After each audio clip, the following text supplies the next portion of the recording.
오늘 우리에게 주시는 하나님 말씀은 신약성경 고린도후서 1장 3절에서 7절 말씀입니다. 고린도후서 1장 3절에서 7절 말씀입니다.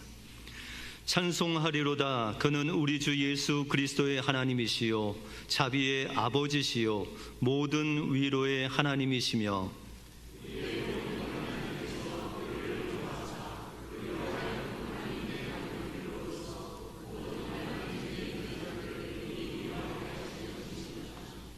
그리스도의 고난이 우리에게 넘친 것 같이 우리가 받는 위로도 그리스도로 말미암아 넘치는도다.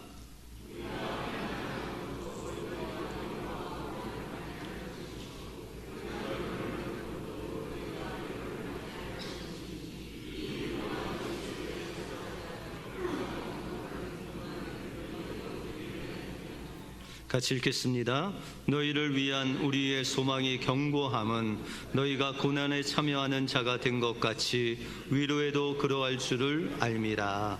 아멘. 나 찬양대 귀한 찬양 감사를 드립니다. 온전히 그리스도의 옷을 입으시는 여러분들의 삶이 되시길 바랍니다. 우리 옆 사람들과 이렇게 한번 인사하겠습니다. 하나님이 당신을 위로하십니다. 오늘 예배를 통해서 하나님의 위로를 받고 돌아가시는 여러분들의 삶이 되시기 바랍니다. 상처 입은 마음의 치유라는 책을 써서 베스트셀러 작가가 된 론 멜이라는 목사님이 계십니다. 그는 그 자신의 책에서 사춘기 아들의 이야기를 하고 있습니다. 목사님의 아들은 중학교 3학년이 되면서 완전히 달라졌습니다. 밥도 제대로 먹지 않고 맨날 밤늦게 오고 어떨 때는 며칠씩 집에 들어오지 않았습니다. 부모가 무슨 말을 해도 들은 척도 안 했습니다. 걱정이 되어 엄마가 말을 걸면 오히려 뭘 잘했다고 그러세요 라고 하면서 말대꾸를 했습니다. 이런 아이는 어떻게 해야 되죠? 비 오는 날 먼지 나게 패야 되죠. 그런데 때로는 꾸중을 주기도 하고 때로는 야단도 치고 때로는 기다려주는데도 불구하고 아이가 좀처럼 돌아오질 않습니다. 그래서 아버지는 더 이상 내 힘으로 되지 않는구나. 그래서 하나님 앞에 기도하기 시작했습니다. 며칠 동안 기도하던 중에 어느 날 밤 하나님께서 그의 마음에 한 가지 감동을 주셨습니다. 그것은 아무 말도 하지 않고 아들 곁에 있어 주라는 감동이었습니다. 그래서 아버지가 아들이 자고 있는 방에 들어가서 그 옆에 조용히 가서 아무 말도 하지 않고 그 아들과 하룻밤을 잤습니다. 그렇게 하룻밤을 자고 이틀밤을 자고 사흘밤을 잤는데 마음속에 아들이 변한 것이 아니라 아버지의 마음이 변했습니다. 사흘째 되던 날 그 아버지의 마음이 깨끗해지면서 아이를 향한 분노와 답답함이 사라졌습니다. 그리고 아들을 다시 사랑의 눈으로 바라보게 되었습니다. 신기하게도 아버지가 변하니까 아들이 변하기 시작했습니다. 부모의 말을 잘 듣기 시작했고 공부에도 마음을 열었습니다. 이전의 따뜻한 모습으로 조금씩 아이가 변해 갔던 것입니다. 사람은 말로 변하지 않습니다. 아무리 꾸중을 주고 아무리 잔소리해도 아이가 변하지 않을 때가 있죠. 그러면 무엇으로 변화시킬까요? 바로 하나님의 사랑으로, 하나님이 주신 사랑으로 옆에 있어주면 하나님께서 그 아이의 마음을 감동시키시고 하나님께서 그 문제를 이길 수 있는 능력을 그 아이에게 주시고 부모에게 주신다라는 것입니다. 우리가 끝까지 포기하지 않고 사랑할 때 여러분들의 자녀가 변화되고 우리가 변화될 줄 믿습니다. 이 은혜로 한 주간 승리하시는 여러분들의 삶이 되시길 주님의 이름으로 축원드립니다. 오늘 본문을 통해서 하나님께서 말씀하시는 진정한 위로가 무엇이고 위로를 주시는 하나님의 목적이 무엇인지 오늘 본문을 통해서 살펴보겠습니다. 먼저 하나님은 고난과 환난 중에 반드시 위로를 주시는 분이십니다. 오늘 본문에 보시면 짧은 4구절 안에 위로라는 단어가 10번이 나옵니다. 그러면 오늘 본문의 주제는 뭘까요? 위로입니다. 위로의 하나님, 이것이 주제라는 것이죠. 그런데 위로라는 단어를 보면 헬라어로 파라클레오라는 단어입니다. 파라라는 것은 영어로 beside, 옆에라는 뜻이고, 클레오라는 단어는 영어로 call, 부르다라는 뜻입니다.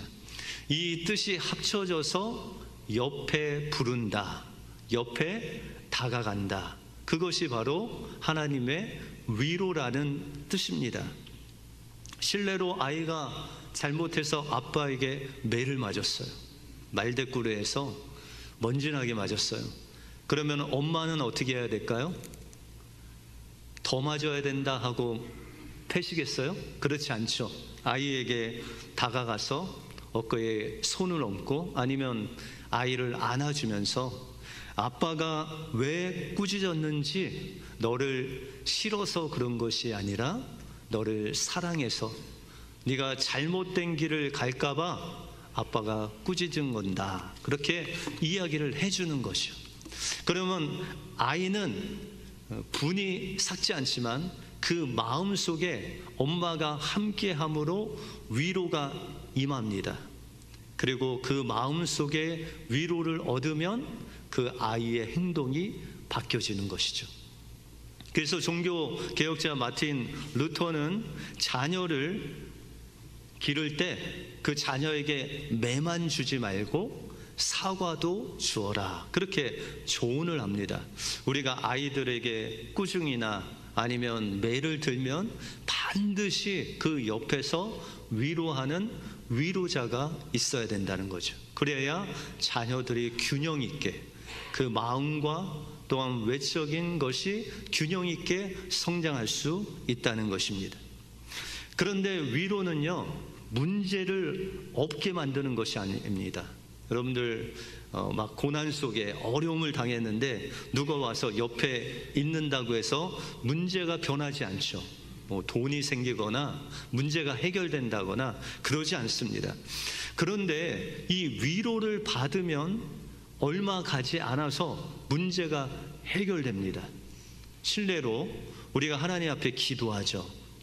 처음에는 마음이 답답하고 불안하고 두려움 가운데 하나님께 기도합니다. 그런데 어느새 마음속에 평안이 찾아오고 찬양이 나옵니다. 그러면 그것은 벌써 하나님께서 응답하신 거예요.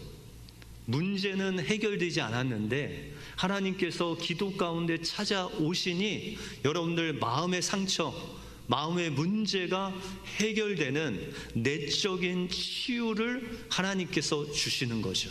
하나님을 만나면 여러분들 마음속에 어떤 상처가 있듯이 어떤 아픔이 있어도 그 상처와 아픔을 하나님께서 치유하신다는 거예요. 그것이 바로 위로라는 것이죠. 그러므로 위로는 문제를 해결할 수 없지만, 문제를 없어주진 않지만 여러분들의 마음의 문제를 해결하는 내적인 치유제가 바로 위로라는 것이죠. 어떤 분이 장례식에 문상을 가야 되는데 무슨 말로 해야 할지를 알지 모를 때 그냥 문상을 가서 그곳에 슬픈 사람 옆에 있어 주는 것이 위로입니다. 슬픔을 당한 사람에게 그 잃어버린 사람이 돌아오지는 않지만 그러나 슬픔 당한 사람의 그 마음 속에 사랑하는 자의 죽음을 인정하고 그 죽음을 감당할 수 있는 능력이 그 마음 속에 임하게 되는 것, 그것이 바로 옆에 있어주는 위로고 위로의 능력이다라는 것입니다. 그래서 위로는 마음을 먼저 치료해주는 마음의 치료제입니다. 사도 바울은 하나님의 복음을 전하다가 고난을 많이 받았습니다. 우리가 성경을 읽으면 사도 바울만큼 그렇게 고난을 받은 사람이 있을까 할 정도로 그렇게 고난을 받습니다.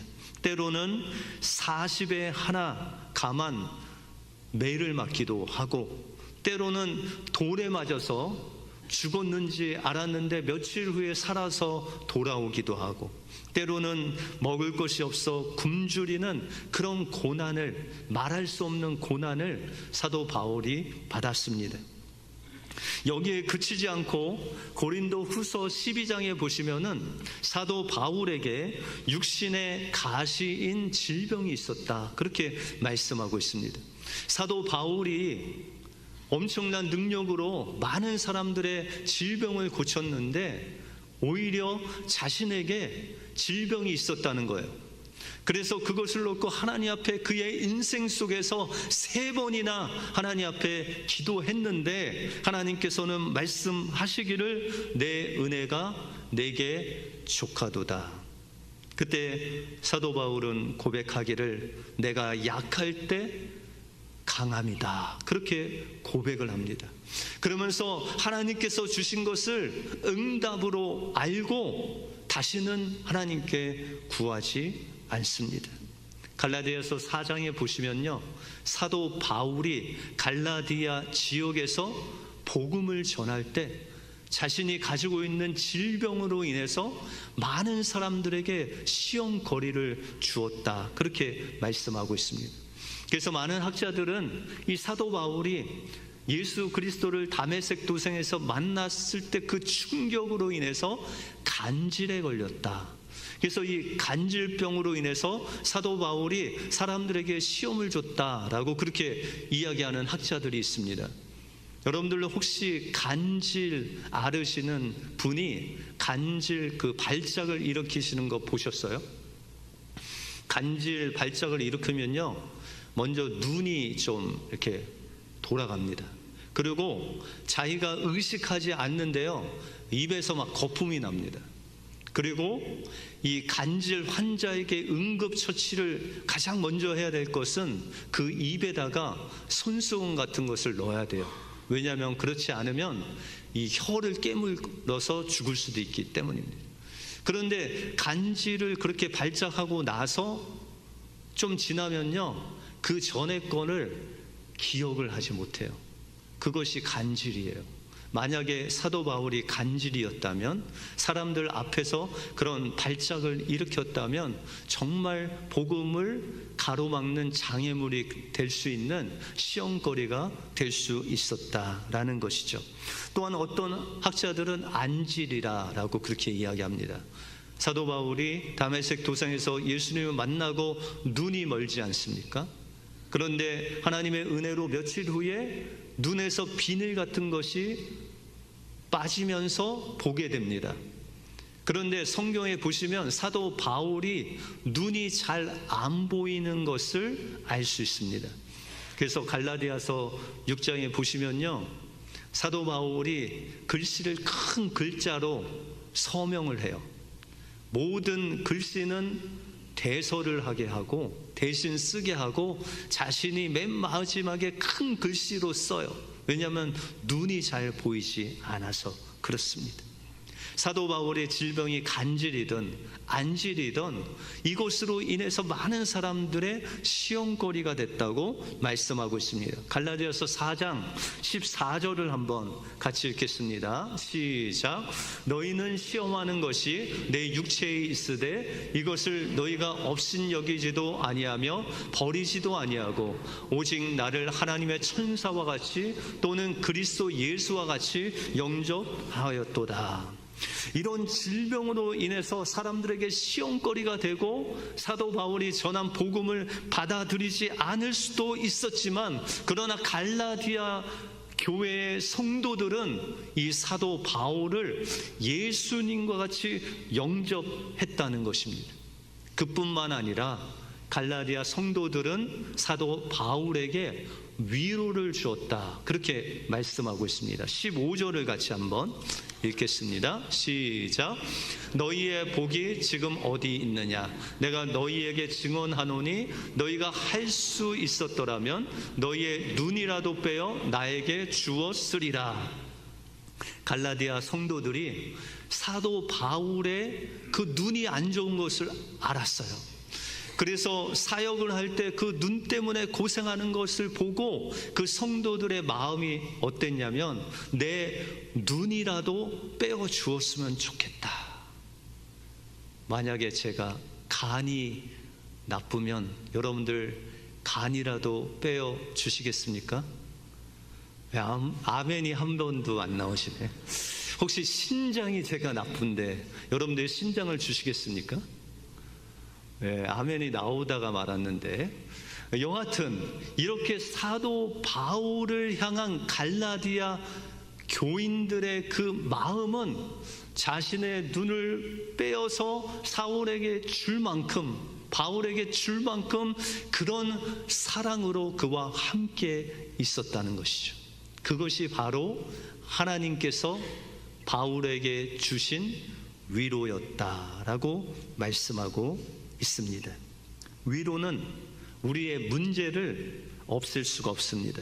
그러나 위로는 우리의 문제를 담고 있는 우리의 마음의 그 문제, 불안하고 두려워하고 속상해하는 상처받은 그 마음의 문제를 같이 짊어짐으로써 그 문제를 풀어주는 내적인 치료제다라는 것을 기억하시고, 우리의 삶 속에서, 우리의 이민 생활 속에서 고난과 아픔과 어려움이 닥쳐올 때 재정으로, 건강으로, 보험이 안 돼서 힘들어할 때 주님이 늘 내 옆에 계신다는 것을 기억하시고, 여러분들의 마음의 문제를 주님이 해결해 주시는 그 위로로 위로 받으심으로 날마다 능히 고난을 이겨 나가시는 여러분들의 삶이 되시길 주님의 이름으로 축원드립니다. 다음으로 내가 받은 위로는 또 다른 사람을 위로하기 위해서 하나님이 주신 선물입니다. 위로의 공식이 있다면 환난과 고난 뒤에는 반드시 하나님께서 위로를 주신다는 것입니다. 그런데 때로는 내가 어려움을 당했는데 위로가 오지 않는다. 그러면 그 어려움은 하나님이 주시는 위로가 아닐 수가 있어요. 고난에는 두 가지가 있습니다. 내가 잘못해서 받는 고난이 있고 하나님이 주시는 고난이 있어요. 만약에 어젯밤에 여러분들이 출출해서 치킨을 드셨어요. 밤늦게. 근데 오늘 아침에 그것 때문에 배가 아파서 고생했어요. 그러면 하나님이 주시는 고생이에요? 나 때문에 받는 고생이에요? 예, 그것이 나를 통해서 받는 고난이에요. 그런데 때로는 하나님께서 주시는 고난이 있습니다. 그것은 반드시 그 고난 중이나 후에는 하나님께서 위로를 주신다는 거예요. 성경에도 내가 잘못하지 않았음에도 불구하고 고난받는 사람들이 나옵니다. 그 대표적인 사람이 욥이죠. 욥기서에 보시면 욥은 사단이 애매하게 고난을 주죠. 그래서 욥은 하루아침에 12명의 자녀를 잃습니다. 아내도 떠나보내요. 아내가 어떻게 떠나냐면 하나님을 저주하라고 하면서 저주에 섞인 말을 하고 떠납니다. 그리고 욥은 그의 욕창, 병으로 인해서 기와장으로 자신의 살을 긁는 그런 엄청난 고난을 받습니다. 그런데 그 고난 후에 욥이 이렇게 고백합니다. 욥기서 42장 5절 말씀을 같이 한번 읽겠습니다. 시작. 내가 주께 대하여 귀로 듣기만 하였사오나 이제는 눈으로 주를 배움나이다. 욥이 엄청난 고난, 자기가 잘못하지도 않았음에도 불구하고 이 엄청난 고난을 받은 후에 하나님께서 그에게 어떻게 고백해 하시느냐? 내가 주께 대하여 귀로만 들었었더니 이제는 주님을 눈으로 뵙나이다. 이렇게 고백을 합니다. 다시 말해서 욥의 신앙이 귀로 듣는 신앙에서 고난을 통해서 주님을 만나는, 하나님의 위로를 경험하는 놀라운 은혜를 경험하게 되었다는 것이죠.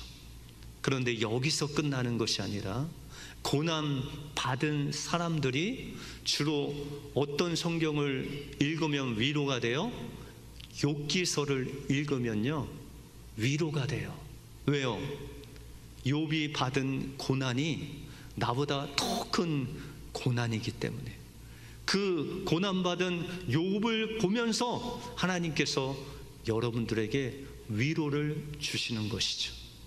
하나님께서 우리에게 고난을 주시고 또한 그 고난을 통해서 반드시 주시는 위로의 목적은 여러분들과 같이 고난받는 자들을 위로하기 위해서 그 위로를 여러분들에게 허락하신다라는 것입니다. 그래서 오늘 4절을 같이 한번 읽어볼까요? 4절을 같이 한번 읽겠습니다. 시작.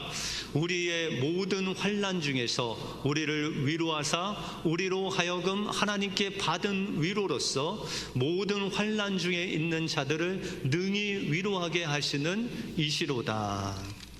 하나님께서 위로를 주시는 목적이 바로 우리와 같이 환난 중에 있는 자들을 능히 위로하기 위해서 위로를 주신다. 그렇게 말씀하고 있습니다. 예전에 중앙의료원이라는 병원에서 황 목사님이라는 분이 입원을 하게 되었습니다. 한 40-50년 전인데요. 폐결핵으로 수술을 3번이나 하시고 병원에 무려 1년 이상 입원을 하셨대요. 그런데 입원 중에 병환이 너무 깊어지셔서 하나님 품에 안기셨습니다. 하나님 품에 안기셔서 이제 영안실로 가야 되는데 영안실에 냉장고가 없어서 하룻밤을 밖에 계셨대요. 그런데 유가족들이 그 다음날 가보니까 이 목사님이 살아난 거예요. 엄청난 기적이죠. 그리고 살아나셔서 이제 몸이 회복되고 건강이 회복돼서 목회를 할 수 있을 정도로 그렇게 회복이 되셨습니다. 그런데 목사님이 하나님께 기도를 했습니다. 하나님, 제가 거의 죽었었는데 이렇게 살리신 하나님의 목적이 무엇일까요? 기도하는 중에 야, 너와 같이 그렇게 병에 걸려 신음하는 그 환우들을 네가 치료해주고 위로를 주어라. 그렇게 말씀하시더래요. 그래서 목사님이 전에 했던 목회를 접고 병원에 원목으로 들어가서 환자들을 돌보고 기도해주고 예배해주는 그런 원목의 사역을 시작하셨대요. 어느 날 환자들이 목사님을 붙잡고 목사님, 제가 입원한 지 3개월이 됐는데 낫지 않으니 어떻게 하면 좋아요? 하면서 울면서 목사님한테 매달리면 목사님이 그에게 말씀하시기를 저는 1년 이상을 입원했지만 하나님께서 낫게 하셨습니다. 그러니 조금만 더 기다리시면 하나님께서 완치시켜 주실 것입니다. 위로가 될까요? 안 될까요? 목사님은 더 오래 계셨다니까 그 환자들에게 위로가 된 거예요. 어떤 환자는 목사님 붙잡고 목사님, 저는 수술을 2번 했는데 낫지를 않네요. 목사님, 어떻게 하면 좋아요? 목사님이 뭐라고 하셨을까요? 저는 수술을 3번 했는데도 하나님께서 그 영안실에서 죽었다고 한 저를 살려주셨습니다. 그러면서 환자들이 찾아오면 자신의 그 고난받은 이야기를 하면서 하나님의 위로로 환자들에게 선물을 주셨다는 것이죠. 그래서 많은 사람들이 목사님의 간증에 감동을 받고 그 고난과 환난을 이겨 나갔다는 간증입니다. 하나님께서 우리에게 환난을 주실 때는 반드시 위로를 또한 준비하십니다. 위로는 문제를 해결할 수 없지만 위로는 우리 마음의 문제를 해결해 주는 내적 치유제입니다. 그래서 하나님이 우리와 함께 계시면 우리의 문제를 해결할 수 있는 그 위로의 에너지가 우리 마음에 있는 상처, 마음에 있는 아픔을 치료하는 것입니다. 그리고 하나님이 주신 그 위로는 나만을 위해 쓰는 것이 아니라 나와 같이 고난받고 또한 환난을 받는 그 성도들에게, 사람들에게 나의 그 위로를 나누어 줄 때 하나님께서 그 다른 사람들에게 위로가 되어서 그 다른 사람의 마음을 치유할 뿐만 아니라 그들을 환난 가운데서 건지시는 놀라운 하나님의 함께하심을 경험하게 된다는 것입니다. 고난 중에 계신 분이 있으십니까? 건강 문제로, 자녀 문제로, 물질 문제로 걱정하시는 분이 계십니까? 하나님께서 고난 중에 반드시 함께 계십니다. 그리고 반드시 여러분들에게 위로를 주십니다. 그 위로를 받은 것을 다른 사람들에게 또한 나눠 주심으로 하나님의 위로자가 되어서 하나님이 함께 하시는 놀라운 여러분들의 삶이 되시길 주님의 이름으로 축원드립니다. 기도하겠습니다. 하나님 감사합니다. 오늘 사도 바울이 복음을 전할 때 그 고칠 수 없는 질병 때문에 복음을 전하는 그 가운데 고난과 환난으로 인해서 어려웠지만 그러나 그 환난 중에 함께 하시는 위로자 되신 하나님이 계셨기에 그가 그 복음을 감당했을 뿐만 아니라 동일하게 고난받는 갈라디아 성도들을 위로하는 위로자가 된 것 같이 때로 우리의 삶 속에서 고난이 있고 어려움이 있고 환난이 몰려와도 하나님께서 반드시 위로하시고 또한 우리와 동일하게 고난받는 자들을 위로하는 위로자로 세우기 위해서 우리에게 그 환난을 허락하신다는 것을 기억하게 하시고 늘 우리를 위로하시는 하나님으로 위로받고 위로하는 하나님의 위로자가 되게 하여 주시옵소서. 모든 것 주님께 감사드리오며 예수 그리스도 이름으로 기도하옵나이다. 아멘.